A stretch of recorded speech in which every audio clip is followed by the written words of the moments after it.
Selanjutnya kita akan berikan kesempatan calon presiden nomor urut 3 untuk bertanya kepada calon presiden nomor urut 1.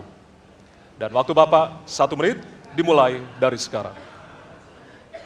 Mas Anies pernah menjadi gubernur ibu kota. Dan hari ini menjadi isu publik, saya barusan dari IKN. Mas Anies, dengan berbagai kondisi yang ada di Jakarta, traffic jam, orang bermigrasi, bagaimana polusi yang terjadi. Saya pengen dapat statement yang clear dari Mas Anies. Apa pendapat Mas Anies ketika kemudian Indonesia sentris itu ingin dibangun, mimpi besar anak bangsa sejak presiden sebelumnya ingin dibangun untuk memindahkan ibu kota dari Jakarta ke IKN. Silakan. Baik, waktunya masih ada, Bapak? Cukup. Cukup, baik. Terima kasih. Kemudian kami silakan calon presiden nomor urut 1 untuk memberikan jawaban selama 2 menit, dimulai dari sekarang. Kalau ada masalah jangan ditinggalkan, diselesaikan. Itu filosofi nomor 1. Jadi, ketika di Jakarta menghadapi masalah, maka masalah lingkungan hidup, masalah lalu lintas, kepadatan penduduk, ini harus diselesaikan. Ditinggalkan tidak kemudian membuat otomatis selesai. Justru ini yang harus dibereskan. Kalau kami melihat, begitu kita bicara lalu lintas, kontribusi aparat sipil negara di dalam kemacetan itu hanya 4-7%. Jadi nggak akan mengurangi kemacetan di sini. Yang kedua, soal lingkungan hidup. Kalau yang pindah itu pemerintah, bisnis, keluarga masih tetap di sini, masih tetap ada masalah. Karena itu kami berpandangan, masalah yang di Jakarta harus diselesaikan dengan transportasi umum yang dibangun.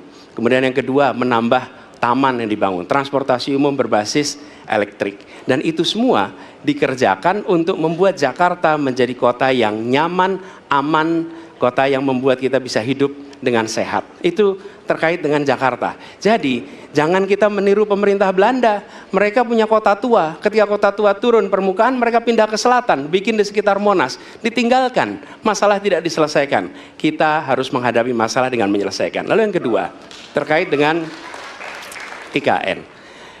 Ketika kita memiliki masalah yang masih urgen di depan mata kita, di Kalimantan sendiri, kebutuhan untuk membangun sekolah yang rusak sangat banyak. Membangun kereta api atau jalur tol antar kota di Kalimantan itu urgen. Yang merasakan dari uang itu siapa? Rakyat. Sementara yang kita kerjakan hanya membangun tempat untuk aparat sipil negara bekerja, bukan untuk rakyat dan bukan pusat perekonomian.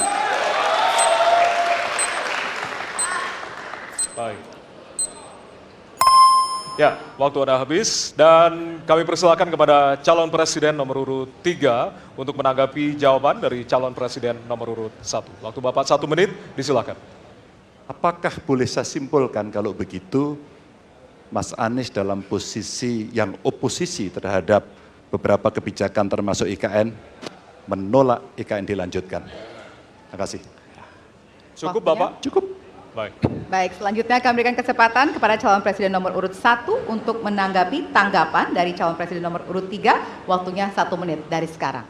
Inilah salah satu contoh produk hukum yang tidak melewati proses dialog publik yang lengkap. Sehingga dialognya sesudah jadi undang-undang. Dan ketika dialognya sudah undang-undang, siapapun yang kritis dianggap oposisi, siapapun yang pro dianggap pro pemerintah. Kenapa? Karena tidak ada proses pembahasan yang komprehensif yang memberikan ruang kepada publik. Ini negara hukum, bukan negara kekuasaan. Dalam negara hukum, berikan ruang kepada publik untuk membahas sebuah peraturan sebelum dia ditetapkan. Tapi ini nada-nadanya seperti negara kekuasaan, di mana penguasa menentukan hukum. Dan kemudian dari situ kita berdebat pro kon.